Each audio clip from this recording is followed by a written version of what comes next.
program is brought to you by Uno, Unlimited Network of Opportunities, building people, building business.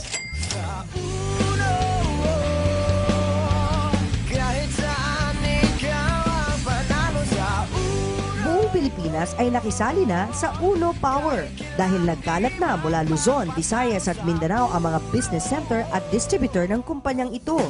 Mula Luzon, si Drex Garcia, dating professional dancer, pero noong April to August 2010, nag-number 5 top earner na. I remember 2007, November, so 3 years na ako. Sobrang iba yung ginawa sa akin ng kumpanyang ito. Napakaganda at maraming nabago.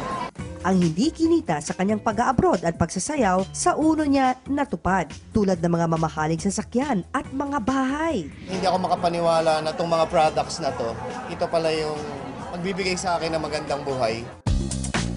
Galing Luzon, punta naman tayo sa Visayas. Dahil ang number 3 top earner na si Willis Chavez ay taga Cebu. You cannot find it anywhere else kundi sa buong kumpanya sa home. Kahit high school graduate lang, naging successful si Willis sa kanyang business. Nung nakita namin yung products talaga na consumable siya, kasi yung previous company namin, the products were into apparel eh. Maganda apparel pero pag sinabi mong consumable, mga sabon, coffee, so nakita namin yung super potential ng business. At the same time, yung price ng mga products, pangmasa siya. So we decided na, alam mo, if nag-click ngayon may ibang mamahalin, what more itong swak na swak para sa mga Pinoy. Halos lahat ng travel incentives ng kumpanya nasamahan niya.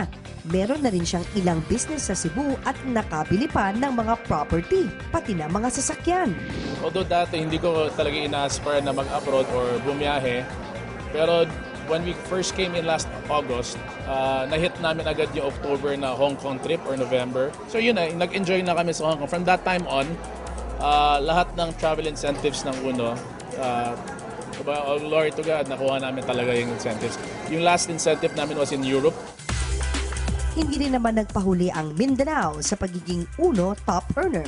Ranked 49 ang batang-batang si Jonathan Di Mailig. Estudyante pa lang si Jonathan nang mag-start siya sa Uno. Para siyang aksidente pero I was doing the business. May purpose pala. Kung sa mahirap talaga, panahon, nalipasan ka ng gutom, mainit kung sa mainit. Minsan pa, dinaanan ko din nung stranded ako kasi may bagyo.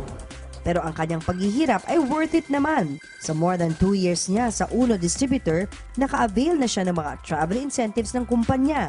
Nakapunta na siya sa Hong Kong at Macau ng libre. Believe first and you will see. And it is really true. Dati sa mga bago dyan, nakikinig ka ngayon, malamang-lamang naglalaro sa isip mo, totoo ba talaga? Naman, punta ka sa opisina, totoong-totoo talaga. No? So, nandyan na, given na, susundan mo na lang.